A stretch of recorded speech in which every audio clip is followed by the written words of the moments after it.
They created a population that was sick, scared, and utterly dependent. They did not save you from the darkness. They were the ones who turned out the lights. They turned citizens into serfs by destroying their ability to thrive independently. This was the most successful, century-spanning psychological operation in history, designed to make you forget you were ever capable, that you were ever free. What you call history is merely the marketing material written by the victors of that silent war. And here is the secret that will follow you out of this room. The playbook never changed. The official map is a lie designed to keep you afraid. The real one is a death sentence if it is ever found in your possession. You are in a space that smells of damp earth and soured wine, a cellar beneath a dockside tavern where rats scurry with more confidence than kings. The man across the small splintered table is old, his face a roadmap of wind and salt. A Norseman. His eyes are the color of a winter sea, and they hold a truth so vast it could swallow the world you know. A gesture, a nod. You descend. The air changes instantly, growing cool and heavy, thick with the scent of life. It's the smell of survival. Recent archaeological digs in huts just like this one have shattered the myth of the ignorant, helpless peasant. They found root cellars, not simple pits, but complex, multi-chambered larders, engineered with a brilliant understanding of temperature, humidity, and ventilation. These weren't just holes in the ground. They were clandestine laboratories of food science. You see it now, all around you. Barrels of salted fish, their scales still shimmering in the flickering lamplight. They will never learn the truth, that the curve of that arch, the precise angle of that buttress, the perfect distribution of 1,000,000 pounds of stone, was all calculated in the mud with a stick, a knotted rope, and a system of geometry so practical and so potent, the academics in their monasteries would call it witchcraft. This is the parallel science. It has no Latin name. It is passed down in whispers in the Guildhall, through symbols traced on dusty floors, and in the muscle memory of your hands.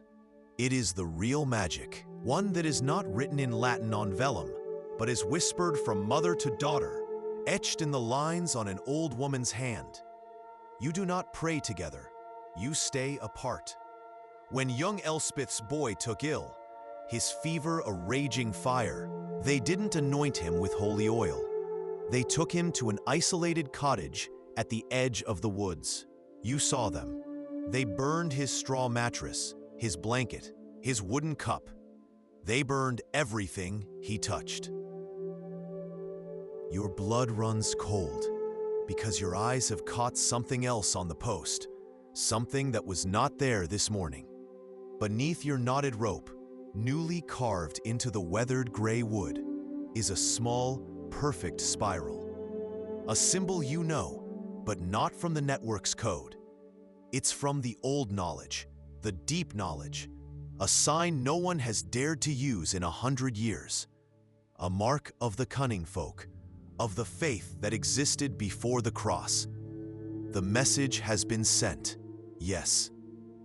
But someone else has just hijacked it. The metallic taste of terror coats your tongue. You hear the soft, wet hiss of the iron as it sits in the air, radiating a heat that makes your eyes water. This is a system of control so perfect, it needs no walls. Guilt or innocence is irrelevant. What matters is that the priest, the church, the system holds the power of miracle and damnation in one hand. He can apply a salve that helps it heal or a poison that makes it rot. Your life is a story he gets to finish. It was a murder, a deliberate, systematic, and vicious destruction of human wisdom. The spiral you saw in the dirt, the symbol they called heresy, was their true enemy. The spiraling, ever-growing, practical knowledge of a free people. The church and the feudal lords did not bring order from chaos. They engineered the chaos to seize absolute power. They manufactured the darkness. You can almost hear it, can't you? The crackle of burning libraries filled with science and engineering. The screams of the healers, the women with knowledge of herbs and nature, as they were hunted and branded as witches.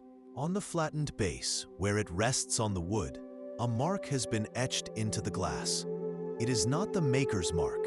It is small, deliberate, and unmistakable. It's the spiral.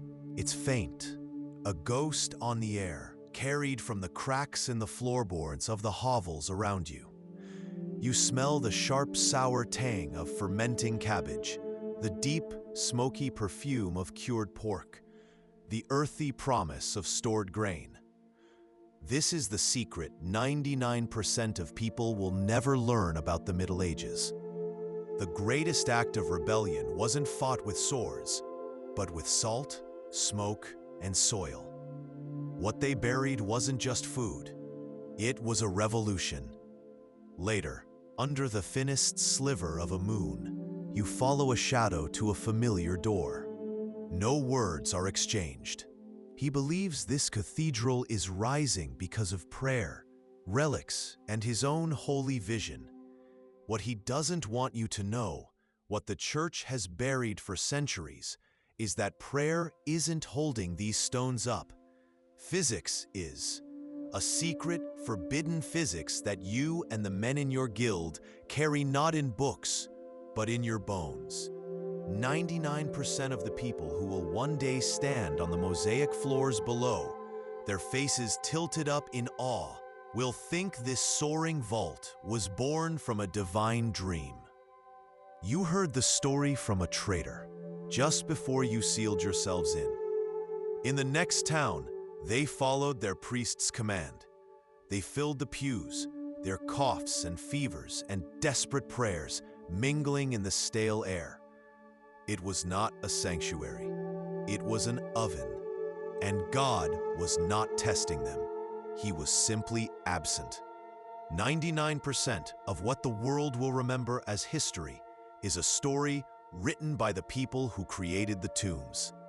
Here, you follow a different scripture. It stretches for 100 miles, connecting thousands of farmers and blacksmiths and weavers who have never met, but who share the same cold hunger and the same silent rage. History will call it the spontaneous uprising of the disorganized poor.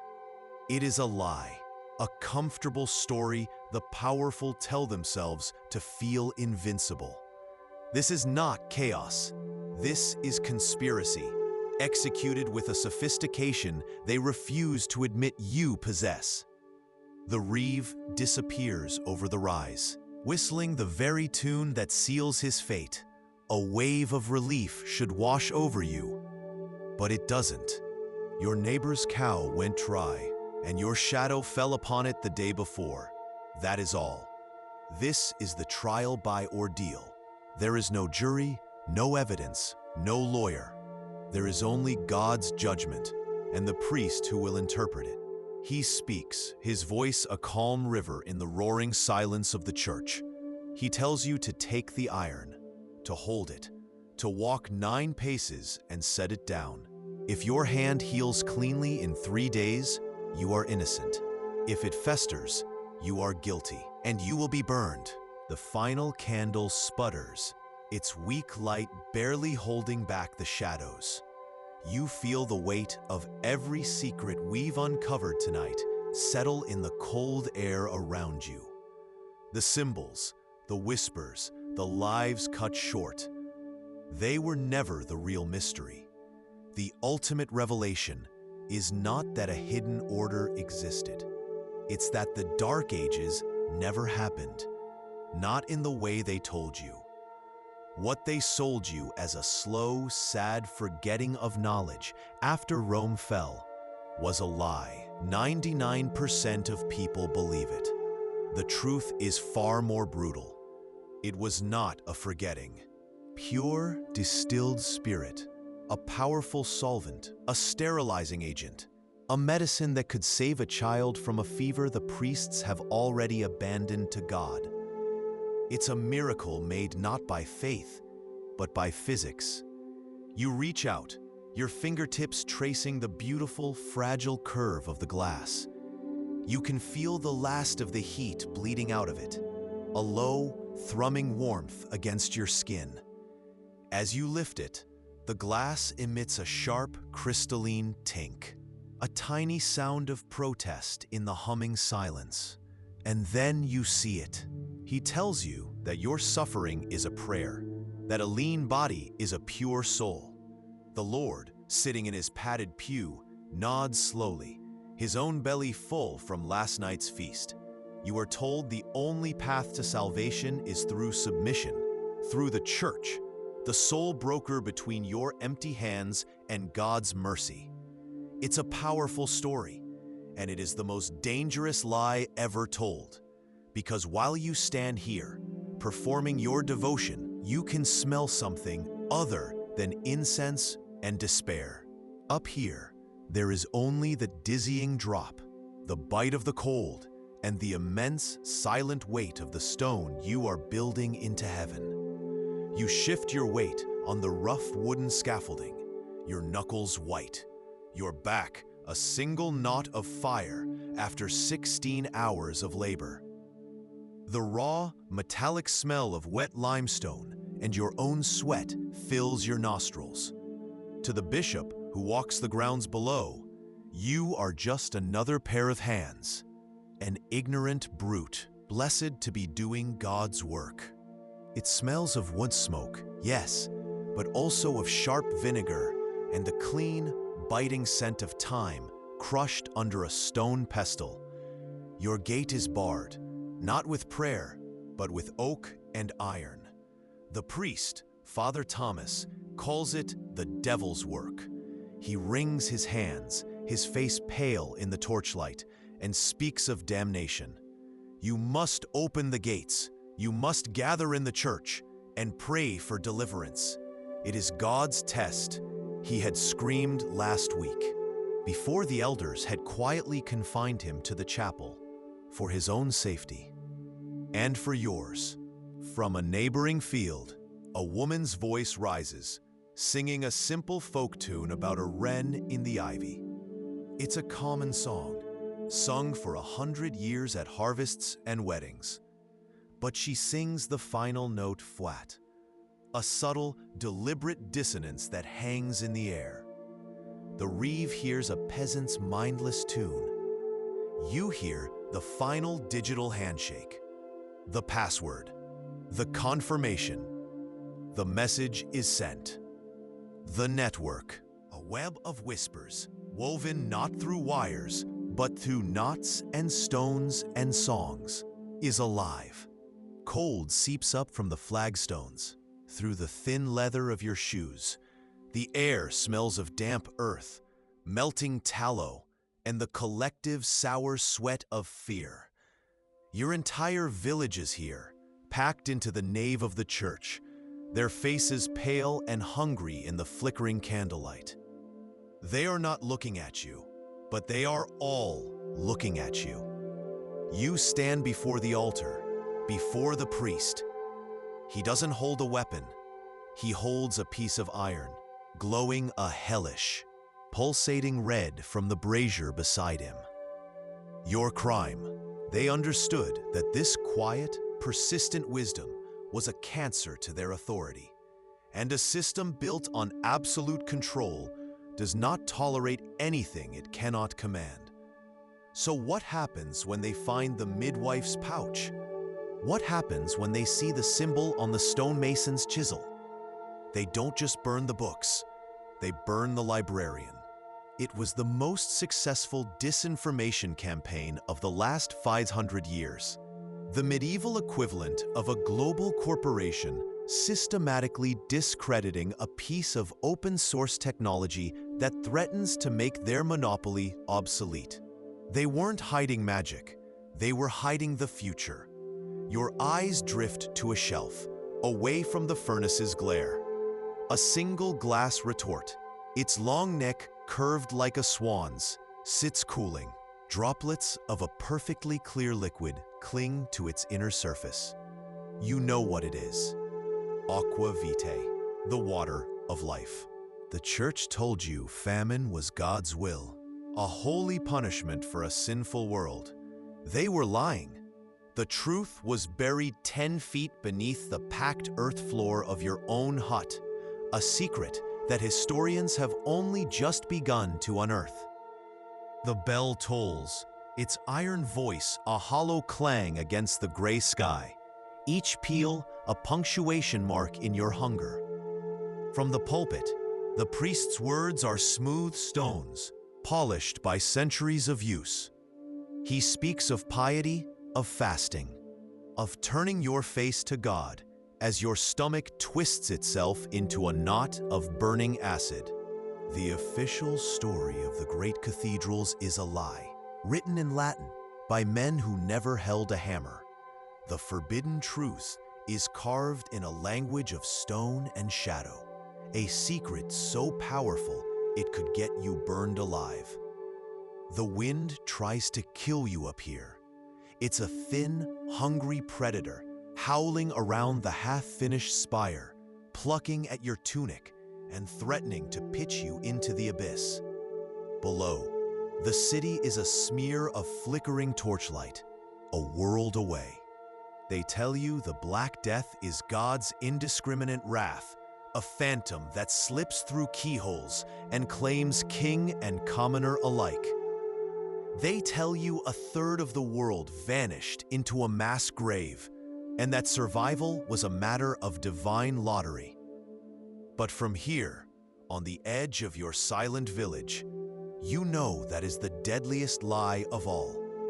The air you breathe is not the cloying sweetness of rot and fear that chokes the valley below. They believe they control the land, the laws, the language.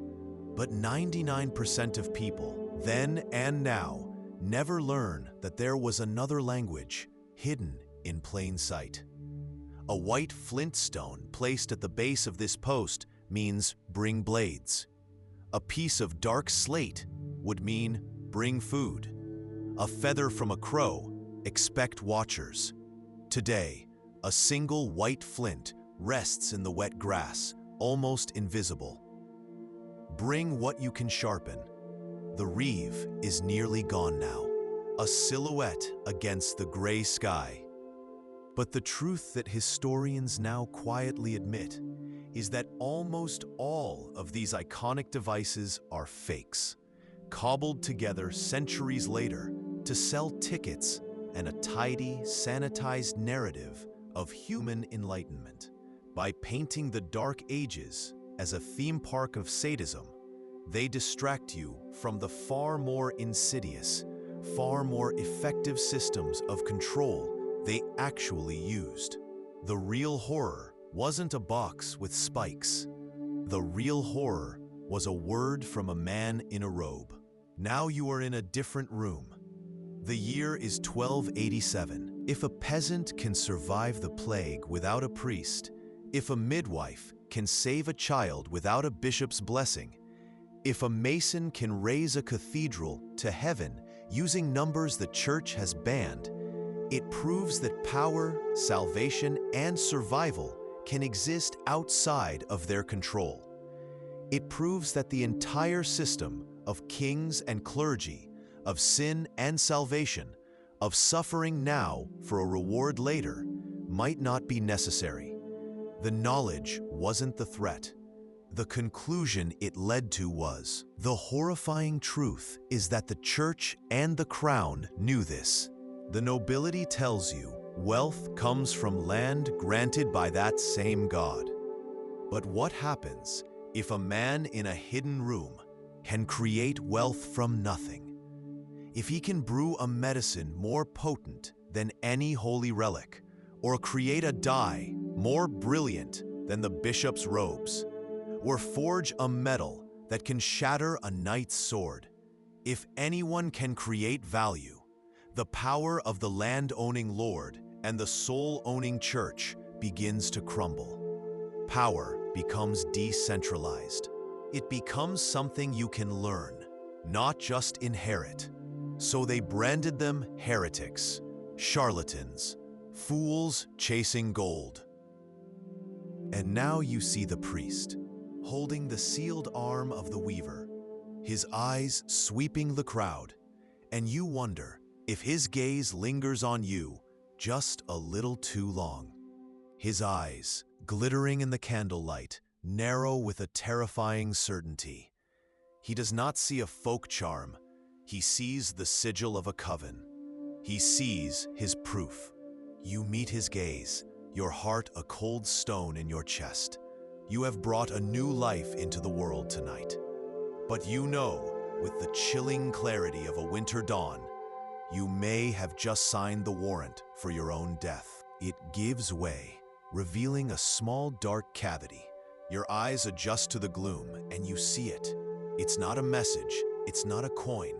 Scratched into the stone, carved by what must have been a desperate fingernail over countless nights, is a faint, unmistakable shape. A spiral. The same symbol you saw tattooed on the wrist of the merchant. The same sigil embossed on the knight's wax seal. It's a mark of the network, and it's right here. It was everywhere, and now you know. It signals the day, the third day from this one. Then, with the tail of the rope, you make 4 quick twists around the base. The 4th hour after matins, the time. You leave the knotted rope hanging on the post, a piece of forgotten twine to the uninitiated.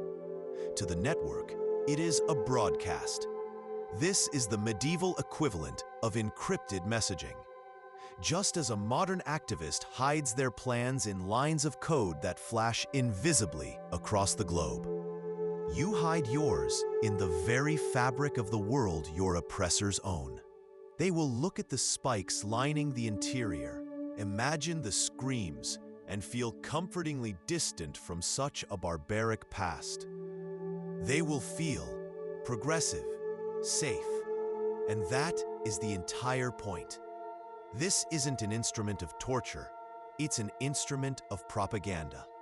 They want you to picture the rack stretching limbs, the pair of anguish doing its unspeakable work.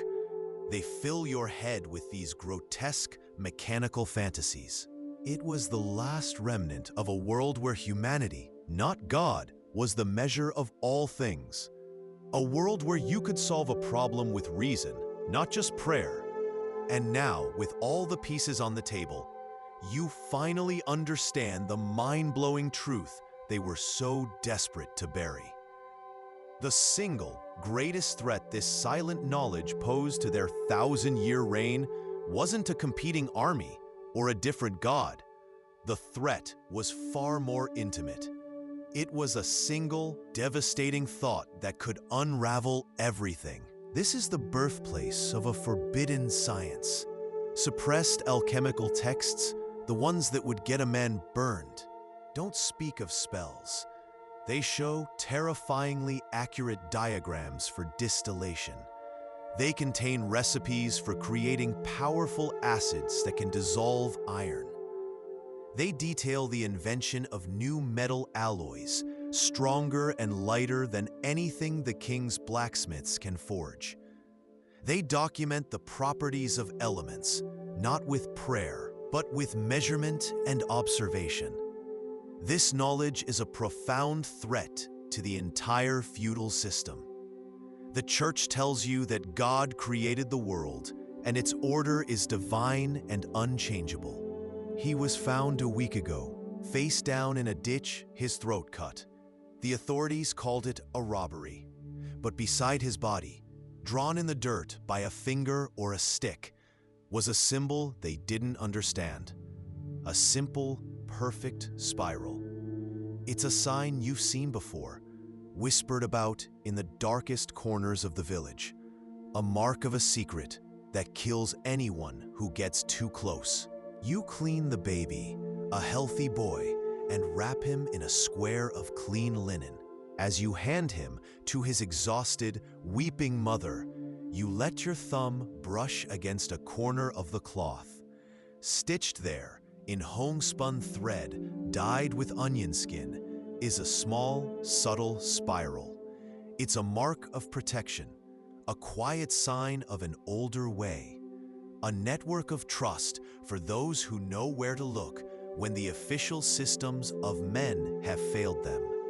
But the priest, stepping out of the shadows, sees it. Silence returns, thick and heavy, broken only by the drip of water somewhere in the ancient church. Your heart hammers against your ribs. You understand now. The world you thought you knew, a world of simple faith and brutal authority, is a facade. Beneath it runs a current of secrets, a river of whispers flowing through the most unlikely of channels. As you pull away from the wall, your fingers brush against a loose stone near the base of the cell. A flicker of an idea, a dangerous curiosity, makes you pry at it. It is not a skill you learned, but a language you absorbed, poured into you by your grandmother's fireside whispers and your father's quiet hands. The silent knowledge. They call you illiterate because you cannot read their Bible or their tax rolls. But they are the blind ones. They can't read the world. Your thumb presses the rope into your palm. The rough hemp fibers scrape against your calloused skin, a dry, whispering sound that is the loudest secret you've ever kept. You tie the first loop, then a second, pulling it through the first. A three-souls knot. A man with soot on his face and a leather apron over his fine waistcoat hammers a rivet into a plate of steel. The sharp clang of metal on metal echoes off the brick walls, a sound that feels ancient but isn't. He is building a history that never happened. He is crafting a nightmare, giving it hinges and a human shape, so that people like you will pay a shilling to shiver in front of it. 99% of people who see it will believe it's authentic. This silent knowledge was the practical wisdom of fallen empires and forgotten cultures, passed down not in grand libraries, but in a farmer's almanac, a weaver's pattern, a cook's recipe. It's the same way we pass down family stories today, not in a history book, but in a shared glance, a familiar phrase, a recipe cooked from memory. The spiral wasn't a logo. It was a shared marker of resistance. It meant, here is a piece of the old knowledge, the knowledge that works. Trust this. Remember this. Pass it on. You realize, with a fear that tastes like iron, this is something far more dangerous. What they don't want you to know is that the caricature was deliberate propaganda. The real goal of alchemy was never just gold.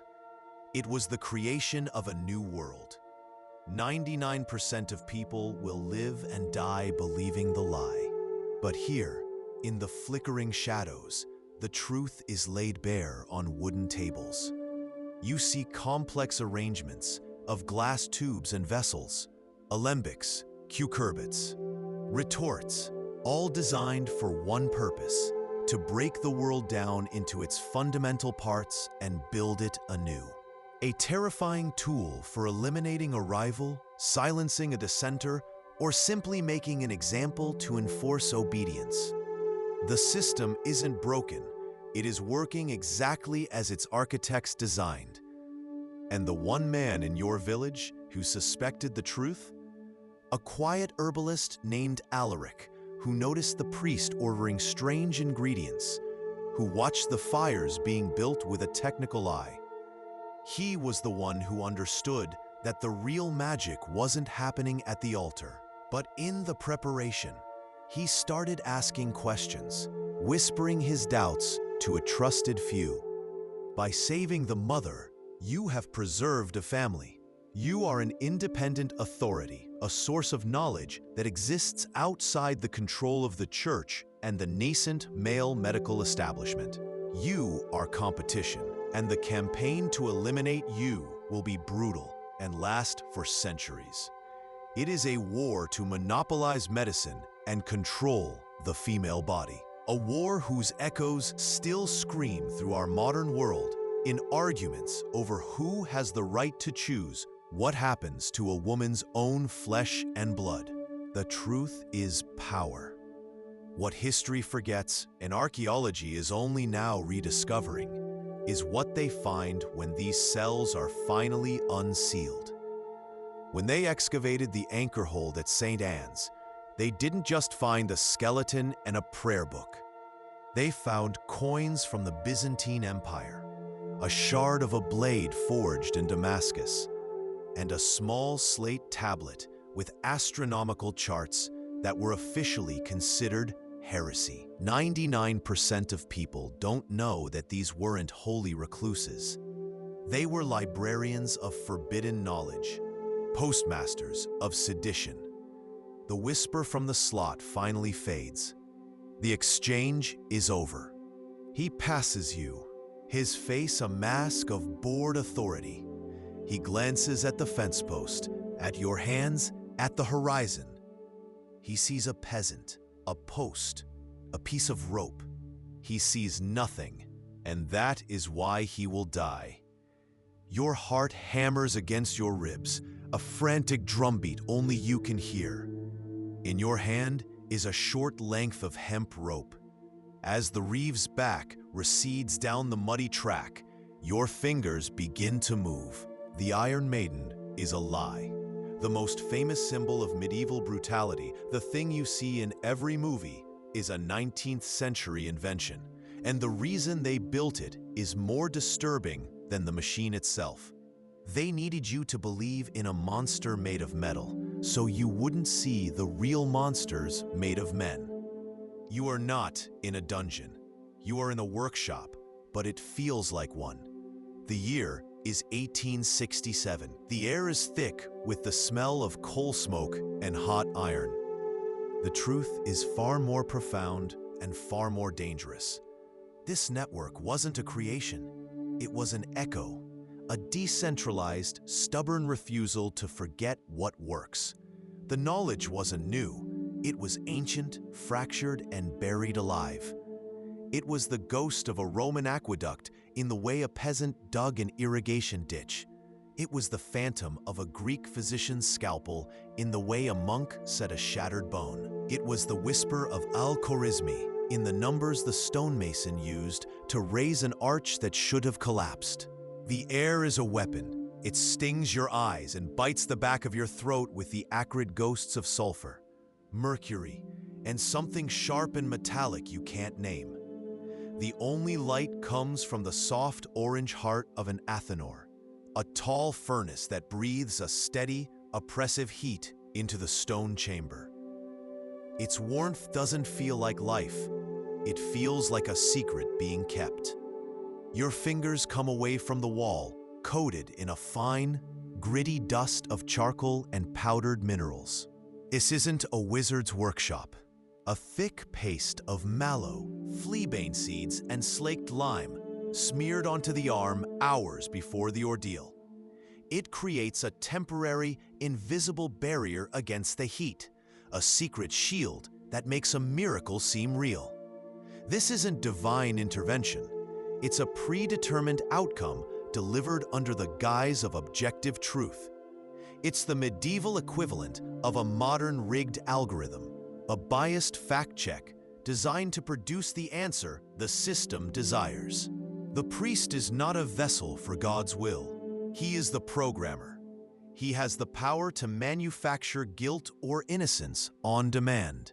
You have seen it clamp a womb shut, staunching the flow of blood with an invisible, invincible fist. You have used it to hold the line between life and death. And that is the real secret they don't want you to know. The witch hunts, the pyres, the accusations. It was never truly about Satan. It was about this, about you, about a woman holding the power of life and death in her hands. By saving this child, this male heir, you have just secured a lord's bloodline, protected an inheritance, and shifted the balance of power in this valley. The anchorites' vow of stability, of never leaving, makes them the perfect intelligence asset. Their holy status is the ultimate firewall. No sane guard or bishop would dare breach the sacred seal of an anchorhold. It's the perfect cover, a medieval version of using a neutral embassy for a spy swap. For centuries, this network has thrived in plain sight. Rebellious barons plot against kings. Heretical philosophers share banned texts. Alchemists exchange coded formulas for the elixir of life, all through the hands of a person the world believes is speaking only to God. The official story is piety. Your tunic, woven from coarse, undyed wool, scratches your skin, a constant reminder of your station.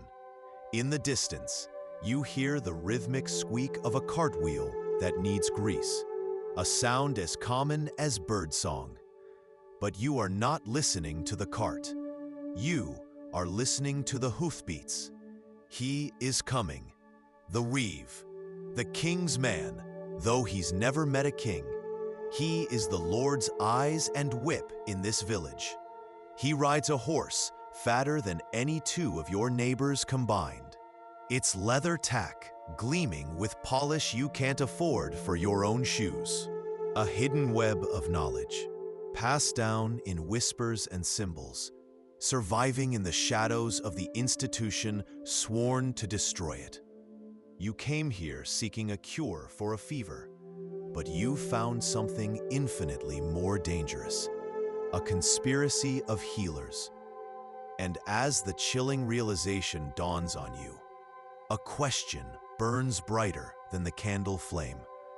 If this secret network knew how to mend the human body, what other forbidden truths did they know? What secret were they protecting that was so powerful, the church would burn the world to keep it hidden? All of them? The monk performing surgeries from a forbidden Arabic text, the mason using geometry that defied church-approved physics, the midwife trusting pagan herbalism over a priest's final rites. All of them survived when the system of belief told them they should have died. And 99% of people, then and now, would look for the conspiracy. They'd search for the leader, the secret meeting places, the written manifesto. But they are looking for the wrong thing. There was no organization. There was no grand plan. That is a modern way of thinking. They told you it was about turning lead into gold. That was the first and most important lie, the one they paid minstrels to sing and priests to preach. They wanted you to picture a fool, a madman hunched over a bubbling pot, chasing an impossible dream. It's a comfortable, dismissive image. It keeps you from asking the real questions. It keeps you from finding a place like this. You stand in a room that officially doesn't exist. Recently analyzed church texts, hidden for centuries, reveal the precise instructions for this deadly illusion. The secret lies not in prayer, but in physics. The priest ensures the fire beneath the cauldron burns low and steady, a trick of carefully selected wood. The heat is intense at the top, making the water boil and steam convincingly. But at the bottom, where the stone lies, the water is merely warm, cool enough for a hand to withstand for a few crucial seconds. And there is another, darker secret. For more difficult cases, the texts describe forbidden knowledge of certain salves. From a leather pouch at your belt, you take a pinch of blackish purple powder. To the untrained eye, it is filth, a rot that grows on spoiled rye. To the priest, it is the devil's snuff. But you know the truth. This fungus, ergot, is a medicine of astonishing power. You mix it with a little water and press the cup to Alara's lips. It is forbidden knowledge, a peasant poison in the eyes of the church, but you have seen it work miracles. It's a dead drop. You've seen it yourself, a pilgrim's hand, calloused from his journey, slipping not a loaf of bread, but a tightly rolled parchment inside. You've watched a merchant, his face a mask of piety, pass a small, heavy pouch that clinked with the sound of foreign silver, not local pennies. You've even seen a knight, his face hidden by a deep hood, press a strange, wax-sealed object into the darkness, his knuckles white with tension. This isn't a cell. It's an encrypted server carved from faith and stone. The lie they told you in the history books is that anger is always loud. They want you to believe that revolution is a bonfire, a sudden, chaotic explosion of heat and light that consumes itself. But the truth, the secret that changed everything, is that the most dangerous anger, the kind that topples kingdoms, is silent. You are leaning against a fence post at the edge of your family's strip of land, a sliver of mud and hope that barely feeds you. The air is thick with the smell of damp earth and wood smoke. She carefully scrapes it onto a piece of linen, but before she wraps it, she does something strange. She turns the heavy mortar over. Your breath catches. Etched into the stone base, worn smooth by 100 years of use, is a symbol you have seen before. A simple, elegant spiral. The same mark you saw carved into the outlawed standing stone deep in the woods. The same spiral tattooed on the wrist of the traveling minstrel who whispered of kings and secrets. She is not alone. This isn't one woman's defiant wisdom. It's a network. You see it in the haunted eyes of the peasant Thomas, who survived the Black Death not through prayer, but by boiling his water and burying his waste, a practice his village called blasphemous, but which he called remembering. The symbol was carved into the wood of the well bucket he used, a silent warning and a promise. This is the survivor's paradox. Father Guiscard succumbed to a sudden violent fever that left no marks. The third, a quiet friar named Thomas, simply vanished. He left behind only his journal, a chronicle of the church's hidden empire of information. The final page was not a prayer. It was empty, save for a single, hastily drawn symbol, a spiral. His arm is red, scalded, glistening with water. Priests rush forward, wrapping the limb in consecrated linen, sealing it with wax. In 3 days, the bandage will be removed. If the skin is clean, unblistered, healing, he is innocent. If it is festering and burned, he is guilty, and God's judgment will be followed by the hangman's. But what 99% of people crammed into this church will never know is that God has nothing to do with this. This is not a test of faith. It is a masterpiece of psychological warfare. You just call it saving a life, a small, miraculous shift, a groan from Alara that is part pain, part release, then a final shuddering push, and the world is split open by the thin, sharp cry of a newborn. But the danger is not over. The relief is shattered by a fresh horror. The afterbirth comes, but with it, a river of dark blood that soaks the straw, steaming in the cold air. This is the Red Death, the moment that steals more women than any plague. The priest fumbles for his holy water. You reach for your own salvation. Through the squint, the tiny slot in the wall just wide enough for bread and water, you're supposed to hear the murmur of Latin, the quiet hum of devotion. Instead, you hear a whisper.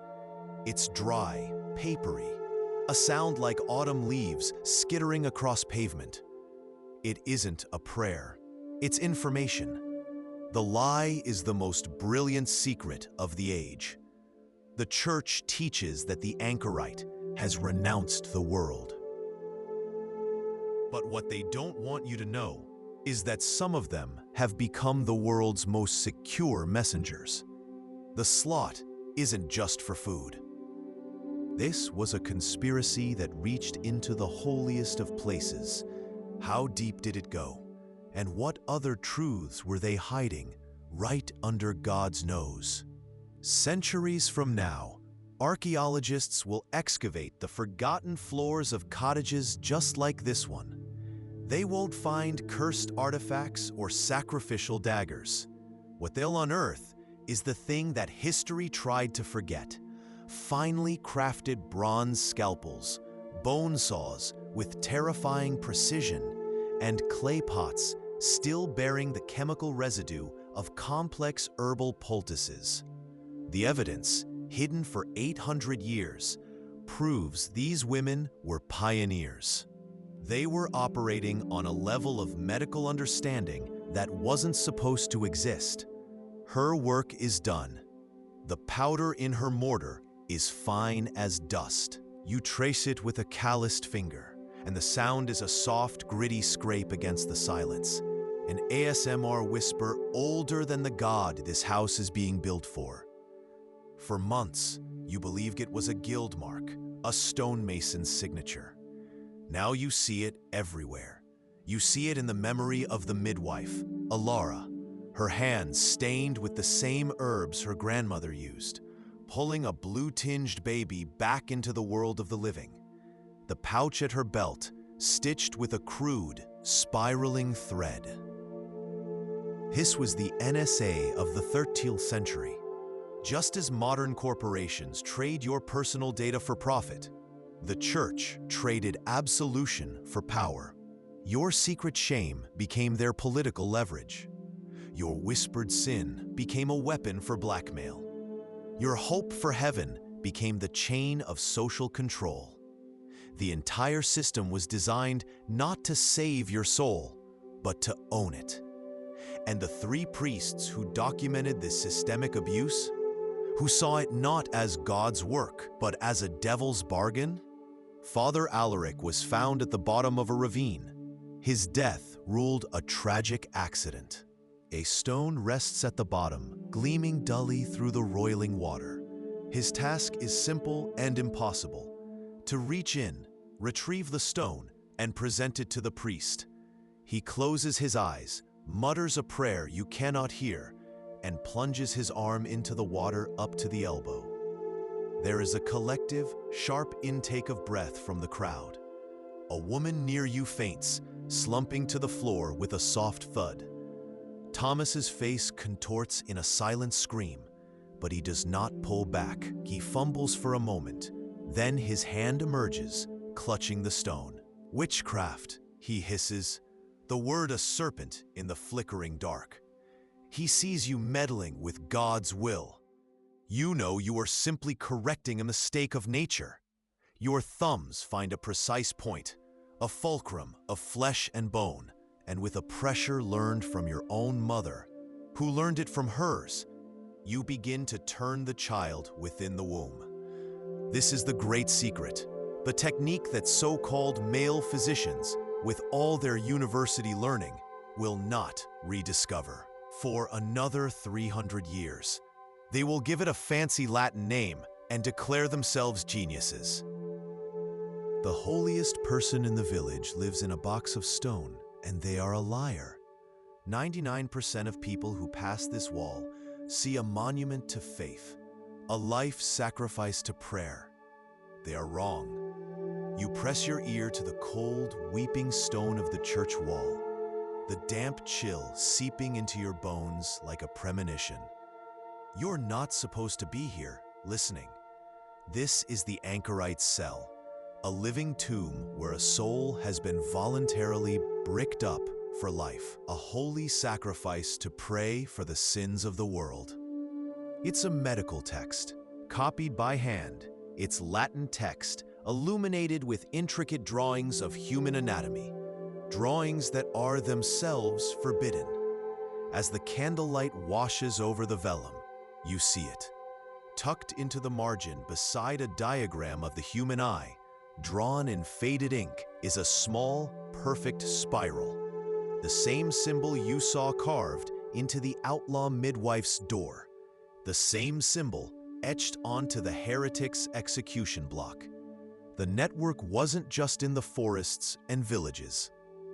It was inside the church itself. This wasn't just a handful of rogue monks. This was organized. If a village woman with a garden could cure what a priest's prayers could not, the very foundation of their power would crumble. It's a pattern you recognize, an echo resonating into your own time. The familiar story of powerful institutions suppressing cheaper, natural remedies to protect a profitable system. The witch hunt wasn't just about religious paranoia. It was the systematic destruction of a competing healthcare system. They burned the scientists and their libraries of knowledge, ensuring that for 1,000 years, the only cure on offer was submission. The greatest secret of the Middle Ages wasn't a secret at all. It was a memory, and that's what made it so terrifying to the men in power. You are standing in the half-finished nave of the cathedral, the air thick with the smell of cold stone dust and beeswax. The day's work is done. Your hand rests on a massive block of limestone, and beneath your palm, you feel the cool, familiar groove. The spiral. Sealed church archives, only recently deciphered, reveal a truth that changes everything. They contain confessional manuals, training documents that taught priests to be intelligence gatherers.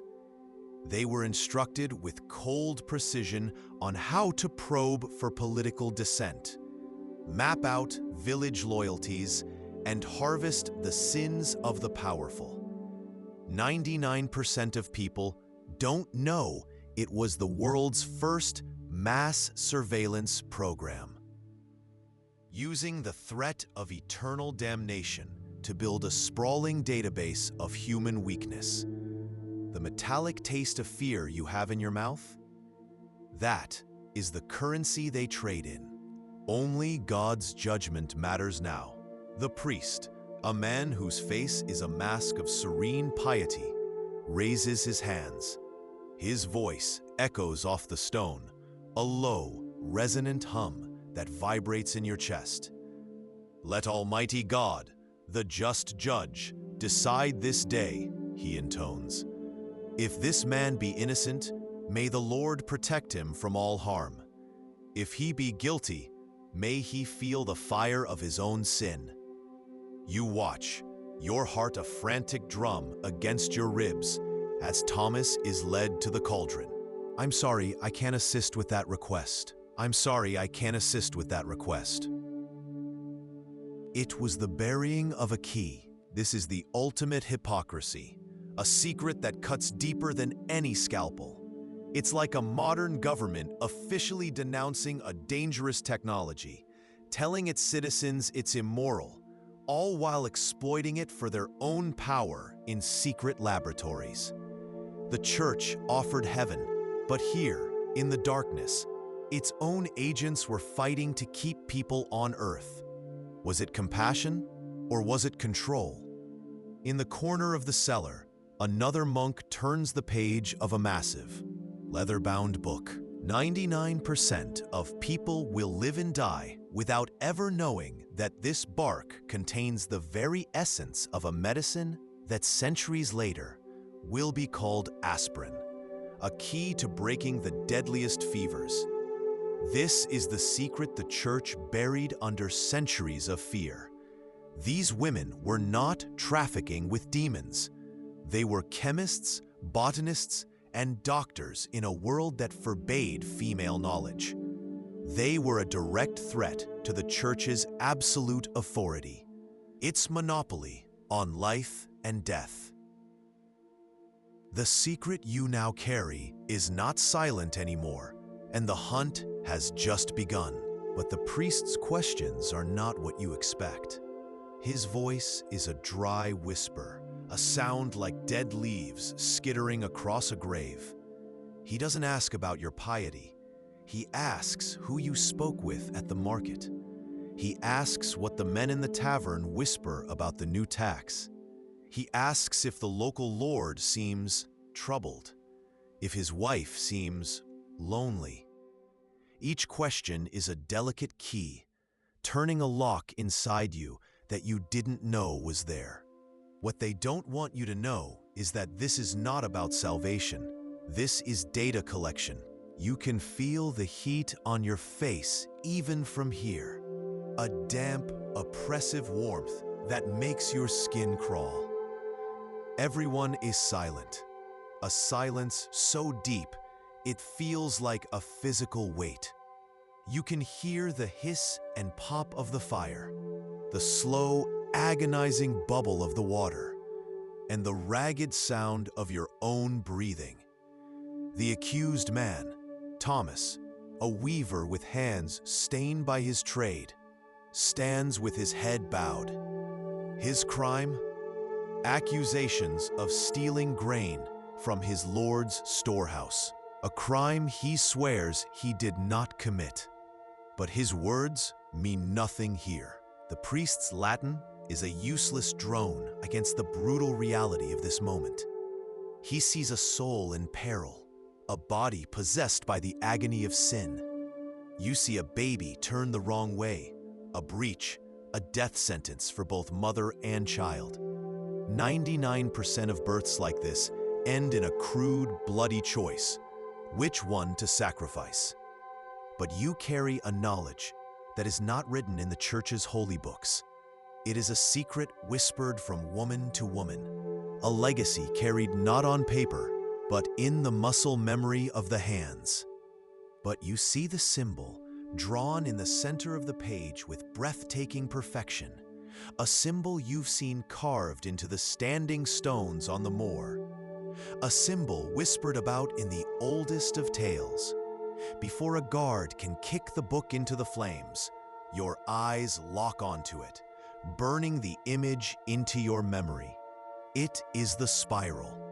And as the flames lick the edges of the page, turning the ancient pattern to black dust, you feel a cold dread creep into your heart.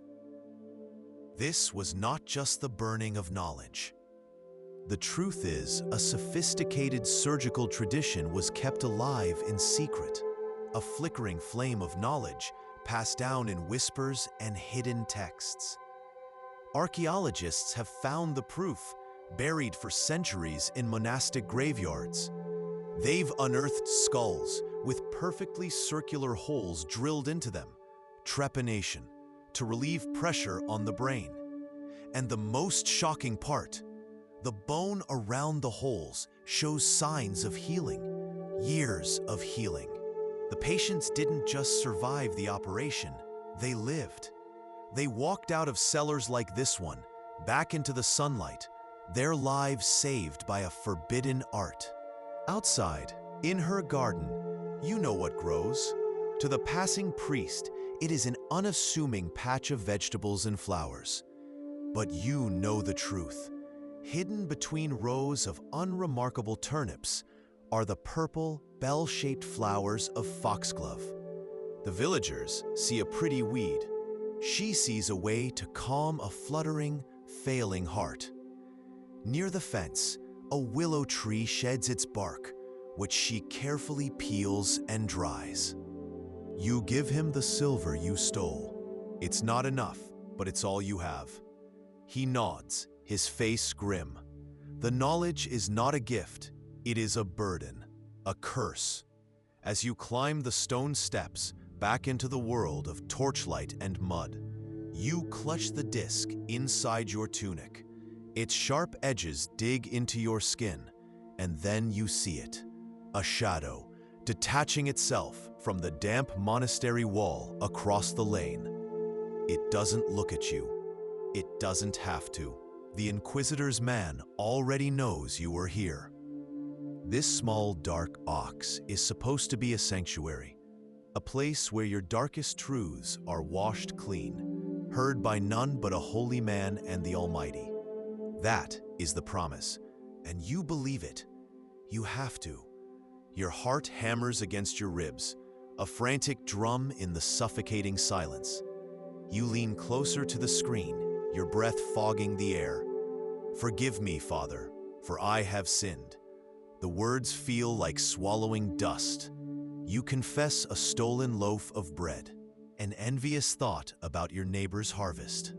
The water is boiling, but the man will not be burned. This isn't a miracle.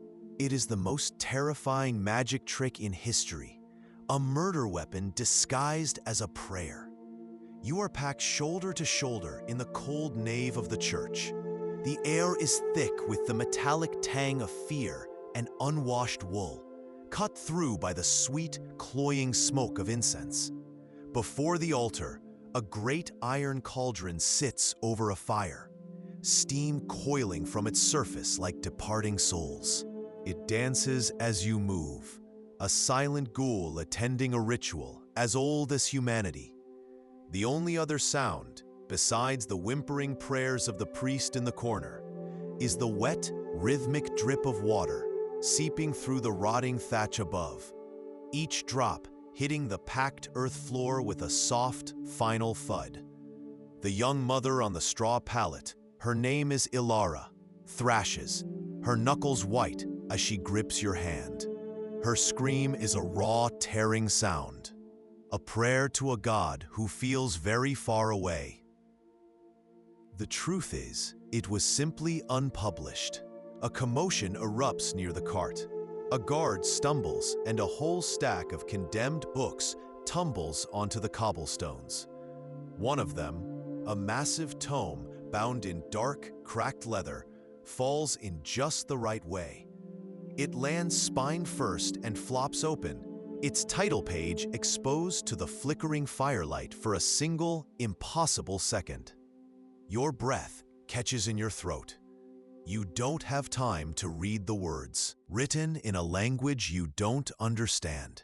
This is a technique inherited from the lost Roman Empire, perfected by Arab physicians, knowledge officially condemned by every bishop and cardinal as pagan heresy. To heal the body with the wisdom of unbelievers was to risk the damnation of the soul. Yet here it is, happening in the secret heart of the institution that forbids it. 99% of people believe medieval medicine was just bloodletting and prayer, a clumsy dance with death. But that's the story they wanted you to believe. But as you watch her work by the light of a single tallow candle, you see no demonic incantations. You see focus. Her hands, stained with chlorophyll and soil, move with a surgeon's precision. She is not praying. She is practicing a science so forbidden it could get her burned. Listen. The only sound is the rhythmic, rasping whisper of stone grinding against stone. It's an ASMR quality scrape, a sound of quiet rebellion that fills the small room. She is crushing dried leaves in a heavy granite mortar, her brow furrowed in concentration. He pushes the disc into your palm. It feels warm, alive with a secret geography. You've never seen a toothbrush. You believe demons live in fog. Your town blames goats for the plague. Welcome to the Middle Ages. But in this moment, you hold a piece of a different reality, a key to the cage. He tells you of a brotherhood of scribes, of navigators, of heretics who keep this truth alive, passing fragments from one to another. A hidden map, scattered across a dozen mines and 100 ports, waiting to be reassembled. 3 priests tried to expose the secret of the confessional. 2 of them would die for it. You are on your knees. The wood is cold, even through the thin wool of your trousers. and the air is thick with the ghosts of 1,000 whispered sins. It smells of old incense, beeswax, and the sour tang of human fear. Through the carved screen, you can only see a silhouette, a shadow that holds the power of God. You turn your head slowly to face the man whose shadow has just fallen over your work, your secret, and your entire world. The priest thinks he is fighting the devil in this room. He is wrong. He is fighting a woman who knows things he will never understand. And to him, that is a far more dangerous demon. The air is a physical weight, thick with the metallic tang of blood, the salt of sweat, the animal scent of fear. You are in a wattle and daub hut, and the world has shrunk to these 4 suffocating walls. A single tallow candle sputters, casting your shadow, huge and monstrous, against the damp stone. It is the sound of a mind expiring. They create a vacuum of knowledge and then sell themselves as the only source of truth. It's the same tactic you see today, when a scientific study that proves a corporate product is poison gets buried in litigation, or when historical facts that contradict a nationalist narrative are quietly erased from textbooks. The method is ancient and brutally effective. Make people afraid of the dark, then sell them the only candle. They told you that 97% of the natural world was unknowable, a realm of divine mysteries and demonic temptations. The man on the table is conscious, his body rigid with a terror you can taste on the air, that metallic tang of pure fear. The monk whispers a prayer, or perhaps an incantation, and with a surgeon's grace, he inserts the needle into the eye. You hear it, a sound no one should ever hear. A faint, wet pop as the needle pierces the cornea, a delicate scraping sound as he pushes the clouded lens, the cataract, aside. The church told you sickness was a punishment from God, a stain on your soul to be cleansed only by prayer. They lied. The real cure wasn't in the echoing stone cathedral. It was here, in a wattle and daub cottage at the edge of the woods, where the air smells of damp earth, wood smoke, and something else. Something sharp, green, and alive. You are not kneeling on a cold church floor. You are standing in shadow, watching her. The village calls her a witch. They spit when they say her name. Their fear, a thick, sour taste in the air. This knowledge is the silent knowledge, a truth too dangerous to exist. A world that is explorable, round, and not centered on Christendom is a world where the church is not the ultimate authority. It's a classic story, one that will be repeated for centuries. An institution hiding data that contradicts its core narrative because that narrative is the source of its power. It's no different than an energy lobby hiding the truth of a warming planet, or a king hiding the weakness of his bloodline. The methods change, the motive does not. Control. The man sees you looking. He doesn't smile. He simply places his hand flat over the brand, covering the secret. His eyes warning you that knowing there is a hidden world is one thing, but understanding its laws is another. And breaking them is a fate far worse than starvation. Not the creak of the wood from a fellow mason, not the howl of the wind, a different sound. The soft, deliberate scrape of a leather shoe on stone, just behind you. A voice, smooth as oiled silk and cold as a crypt, cuts through the air. An interesting design, Mason. Not a symbol I recognize from the holy books. You freeze, chisel in hand. The blood drains from your face, a sudden icy plunge.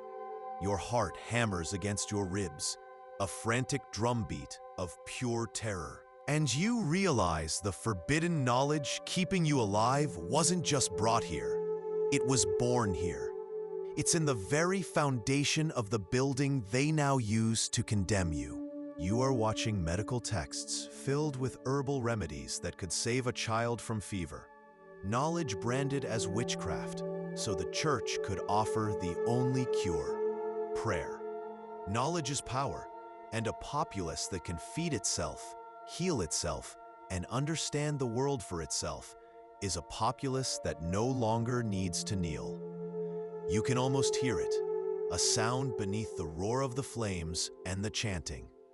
The wet, tearing hiss of a thick leather binding splitting open in the intense heat, releasing the air trapped between 100 pages in a final, quiet sigh. But what you are witnessing feels like a sacred violation, a holy crime. A man lies on a rough-hewn table, his head cradled in a wooden brace. Above him, illuminated by a single sputtering tallow candle, is a monk. But he isn't chanting psalms. He holds no rosary. In his hand, impossibly steady, is a fine silver needle, its point glinting in the weak light. You watch, your own breath caught in your chest, as he leans over the patient's open eye. There is no screaming. Let's begin and live the life they never got to finish. But be warned, some truths about the past are harder to forget than others. 99% of people will live and die believing the age of discovery will one day be launched by brave men in the service of a Spanish queen. They have no idea it's an age of rediscovery, a frantic scramble to reclaim a truth the church has spent 500 years burying. The Norseman speaks of a green land far to the west, found half a millennium ago, a land with wild grapes and timber so tall it scratched the clouds. A world that exists outside the church's map, a world that proves their cosmology is a lie. He runs a hand over the rough wood of the lid, a gesture of both pride and reverence. And you see it then, branded deep into the grain. It's not a name, not a merchant's mark you recognize. It's a symbol, a simple, perfect spiral like a coiled serpent or a growing fern. You've seen it before, scratched into a stone by the river, etched on the back of a wooden spoon traded last market day. It's a question mark burned into the wood, a secret language spoken in plain sight. Who are they? How many of them are there? It is not a prayer to their God. It is a testament to the hidden forces of the universe, the golden ratio, the sacred geometry of the spiral found in a snail's shell, and the unfurling of a fern. It is your signature. It says, I was here. I knew the secret. I built this. You carve the last curve of the spiral, your breath held tight in your chest, a testament to the knowledge they try to suppress, a middle finger to the men in robes who claim all wisdom as their own. That's when you hear it. You are holding a torch on the palisade, the wood rough against your palms. Down below, you see Maeve walking the perimeter. She doesn't look up at the distant riders. Instead, she stops at the corner of the small stone church. In the flickering light, you see her reach out a hand, her fingers tracing something on the oldest cornerstone, a block of granite laid by the forgotten founders of this place. It's a pattern you've seen before, drawn in ash on the door of the sick house, a spiral, an ancient looping path that looks like it goes on forever. This is hope, and they are burning it. This is the secret that 99% of people will never learn about the Dark Ages. The great book burnings weren't just about spiritual purity. They were a war on practical knowledge. In that fire, you are not just watching books die. You're watching engineering manuals for aqueducts that could bring clean water to a city dying of filth.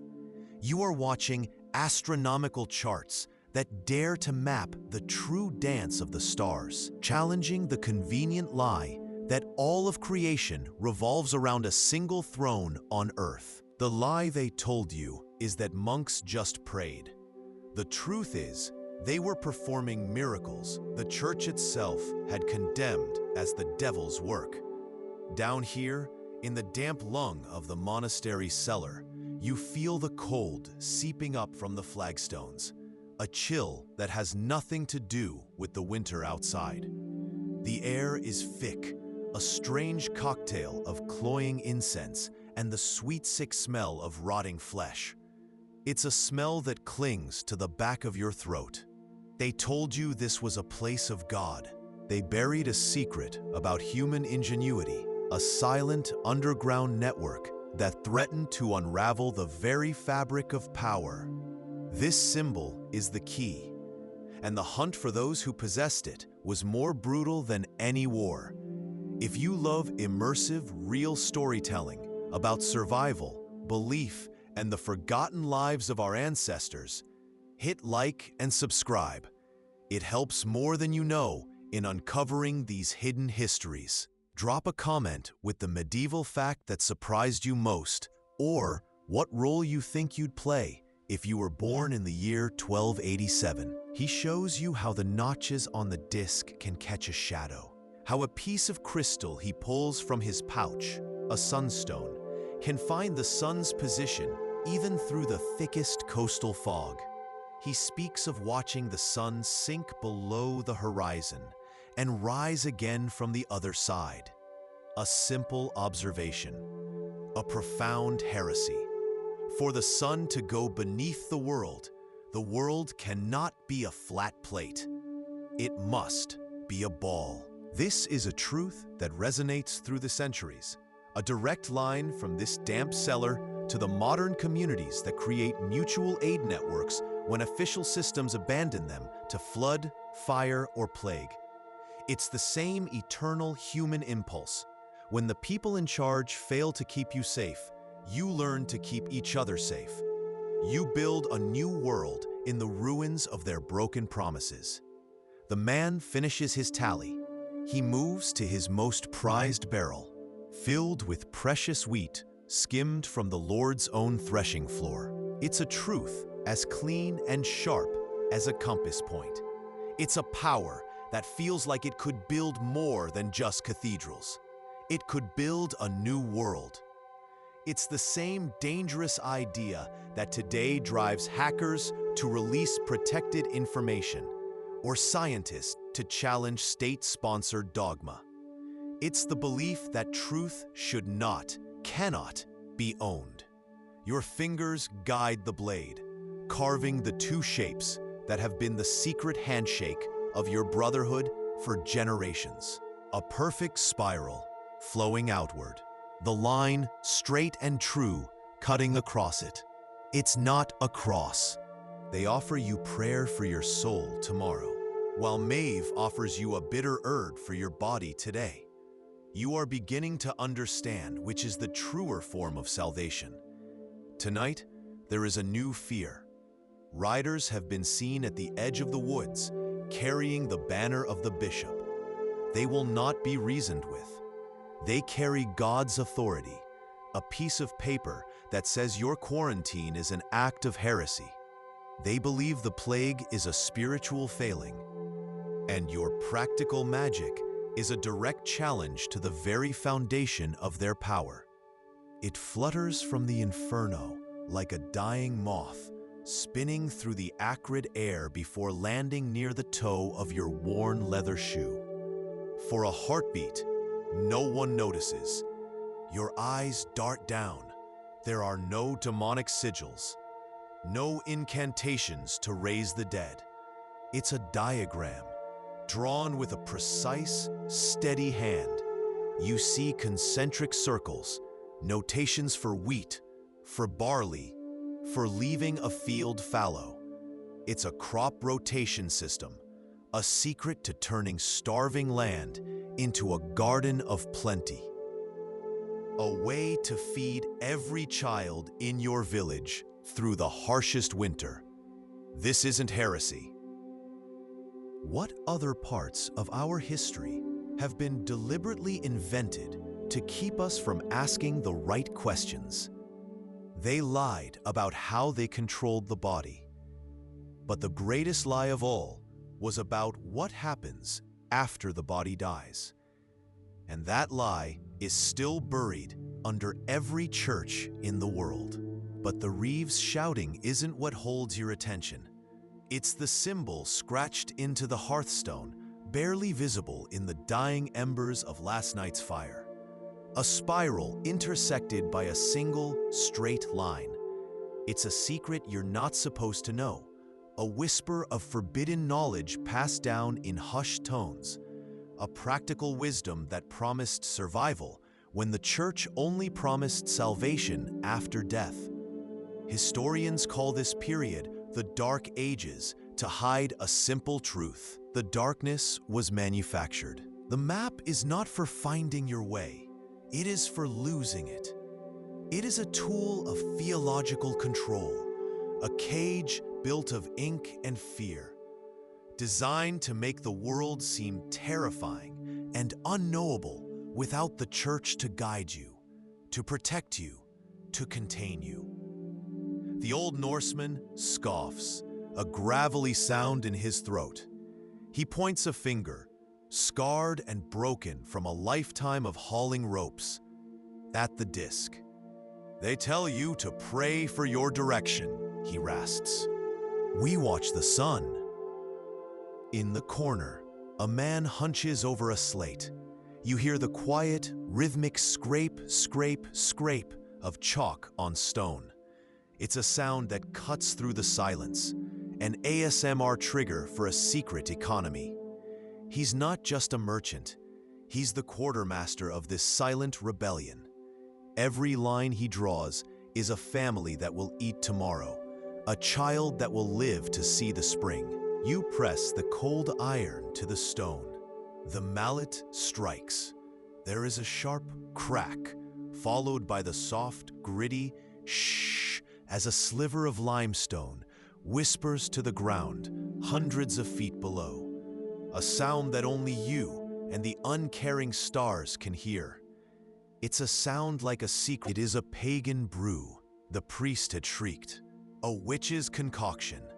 But you drink it. You watch your neighbors drink it, and you watch them live. This is the secret that history will try to bury under a mountain of piety and plague pits. The church did not have the answer. And worse, they silenced the people who did.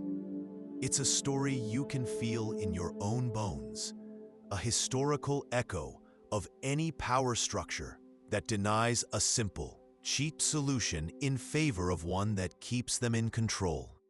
You watch as a monk, his face a mask of pious certainty, heaves another armload of bound leather and paper onto the roaring blaze. The crowd murmurs, a mix of fear and grim satisfaction. They believe they are being saved from evil.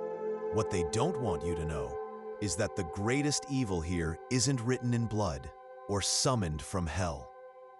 It's the cold, calculated cruelty of keeping a people hungry and ignorant. A single page, blackened at the edges, catches an updraft. They show you a manufactured atrocity on a screen to make you feel outraged, to make you feel civilized by comparison, all while quieter, more sophisticated systems of psychological control, of debt, of data, of social credit are built around you. They want you to fear the fantasy of the torture chamber, so you don't recognize the architecture of the real prisons. So they lied about the Iron Maiden, a theatrical prop sold as history. It makes you wonder if they fabricated the most iconic image of medieval cruelty. What other facts are just stories? A single shaft of gray light cuts through the gloom, illuminating a universe of dancing dust motes. Your blanket is coarse wool, still holding the night's chill, and the floor beneath you is nothing but packed dirt, cold and unforgiving against your bare feet. Outside, a man is shouting, the Lord's Reeve. His voice cuts through the morning mist, a sound you've learned to associate with hunger and pain. You've never seen a toothbrush. You believe demons live in the fog that clings to the riverbank. Your town blames goats for the plague. Welcome to the Middle Ages. Today, they don't need to burn books. They just bury inconvenient truths in an avalanche of distracting noise. Label practical, independent thought as conspiracy, and wrap simple realities in so much complex jargon that you give up trying to understand. They manufacture a crisis, then sell you their simple, controlling solution. They lied about the past to control your present, to make you believe that progress is a gift from them, not your own inherent birthright. They lied about 1,000 years of history. What else are they lying about now? He pushes a small, circular piece of carved wood across the table. The faint, dry hiss of the sand-worn disc against the rough-hewn plank is the only sound besides your own ragged breathing. On the wall of the scriptorium where you once worked, the world is a perfect, holy circle, the Mappa Mundi.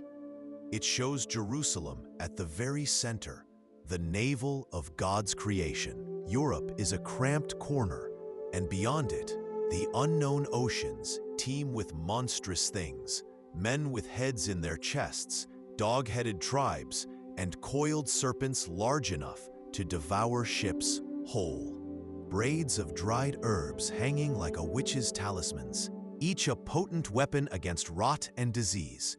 Hams wrapped in cloth, aging in the dark, their flavor deepening into something the Lord himself would pay a fortune for. This is the forbidden knowledge, that a populace with a full belly is a populace that can think for itself. The authorities didn't just fail to provide food, they actively discouraged the very preservation techniques that could save you, because a hungry man is a compliant man. A starving woman has no energy left to question. You can test it. You can prove it. It works every time, whether you've confessed your sins or not. And that is what makes it so dangerous. It is knowledge that doesn't require a priest for translation. It belongs to you. You reach for your chisel. Tonight, your work is a gargoyle, a grotesque demon meant to ward off evil.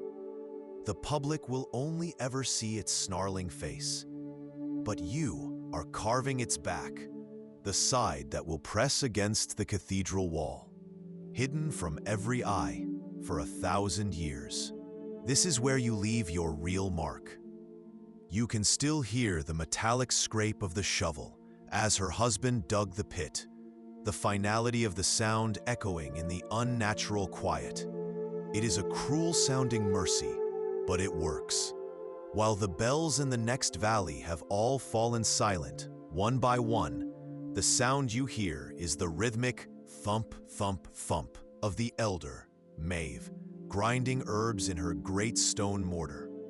It is the sound of survival. She gives you the drink each morning. It is bitter, staining your tongue with the taste of yarrow and garlic, and things you cannot name. The smoke from burning books has a different scent than burning wood. It's the bitter perfume of history turning to ash, the smell of 1,000 voices silenced at once.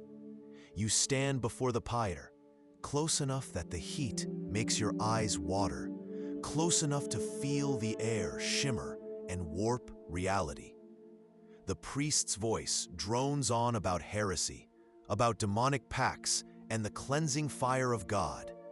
But his words are just noise against the sharp, mournful crackle of disintegrating parchment. They call this a victory for the soul. It feels like a funeral for the mind. That is the secret they don't want you to know. They built the myth of the Iron Maiden to make you fear the barbarism of the past. But the real cage was never made of iron. It was made of belief. It was the psychological torment of excommunication, which meant not just social death, but the certainty of eternal hellfire. It was the absolute power of a priest to read guilt or innocence in a blistering wound. It's the same trick used today. 99% of people believe medieval peasants were ignorant, living in squalor, and accepting their fate as God's will. This is a carefully constructed lie, designed to keep you from asking one terrifying question. If they were so powerless, why did the church and nobility spend centuries trying to exterminate a secret they held? You wake up, not slowly, but with a jolt, as if yanked from a dream by an invisible hand. The air in the hut is thick, a damp blanket of wood smoke, wet earth, and the faint, metallic tang of your own fear.